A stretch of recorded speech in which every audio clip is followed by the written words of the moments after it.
Hi guys, welcome to சினிஸ் next production. இன்னைக்கு நம்ம ஒரு இன்ட்ரெஸ்டிங்கான படம், அதே சமயம் காமெடியான படத்தோட ரிவ்யூவை தான் பார்க்க போகிறோம். இதுலேயே என்ன படமாக இருக்கும்னு கெஸ் பண்ணியிருப்பீங்க. ஆமாங்க, மிர்ச்சி சிவா, ஹரிஷா, ராதா ரவி, எம்எஸ் பாஸ்கர், கராத்தே கார்த்தி, ரகு, யோக் ஜப்பி, அருள்தாஸ், கல்கி, கவியோட நடிப்பில் வெளிவந்திருக்கிற சூதுகவும் பார்ட் 2 படத்தை தான் இன்னைக்கு நம்ம பார்க்க போகிறோம். இந்த படத்தை எஸ்ஜே அர்ஜுன் தான் டைரக்ட் பண்ணியிருக்காரு. 2013 ரிலீஸ் ஆன சூதுகவும் படத்துல விஜய் சேதுபதி, பாபி சிம்ஹா, அசோக் செல்வன் தான் நடிச்சிருந்தாங்க. அது மட்டும் இல்லாம இந்த படம் செம்ம ஹிட்டும் அடிச்சுது. இப்ப இந்த படத்தோட செகண்ட் பார்ட் தான் இது. வாங்க இந்த படத்தோட கதைக்குள்ள போலாம். ஃபர்ஸ்ட் பார்ட்ல நடந்த அதே டைம்ல தான் இந்த செகண்ட் பார்ட்டோட கதையும் நடக்கிற மாதிரி காமிச்சிருக்காங்க. அதனாலயே ஃபர்ஸ்ட் பார்ட்ல நடந்த நிறைய சீன்ஸை மறுபடியும் இதுலயும் எடுத்து நடிச்சிருக்காங்க. ஃபர்ஸ்ட் பார்ட்லயே நீங்க பார்த்திருப்பீங்க, அருமை பிரகாசமா நடிச்சிருக்க கருணாகரன் அரசியல்ல நிதி அமைச்சரா உள்ள வராருன்னு காமிச்சிருப்பாங்க. சோ இந்த படத்துல இவரை மக்கள் 3 வாட்டி தேர்ந்தெடுத்த நிதி அமைச்சரா இருக்காரு.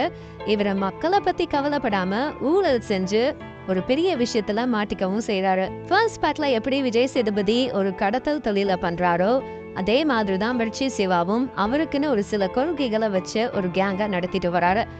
இவங்க தான் கருணாகரனை கடத்தி வச்சிடுறாங்க. சோ கருணாகரனை கடத்துறதுக்கும் ஒரு பெரிய காரணமும் இருக்கு. சோ ஃபினான்ஸ் மினிஸ்டர் காணாம போனதுனால 2 போலீஸ் ஆபீசர்ஸை இதை பத்தி இன்வெஸ்டிகேட் பண்றதுக்கு அனுப்புறாங்க.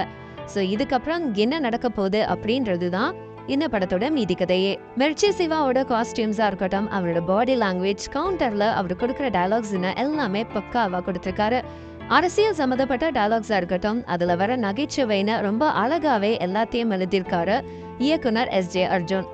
இந்த படத்துல மெயினா பாத்தீங்கன்னா கொள்கைகளை ஃபாலோ பண்ற கிட்னாப்பர்ஸ்க்கும் பாலிட்டிஷியன்ஸ்க்கு நடுவில் நடக்கிற போராட்டம் தான் இந்த கதைனே சொல்லலாம்.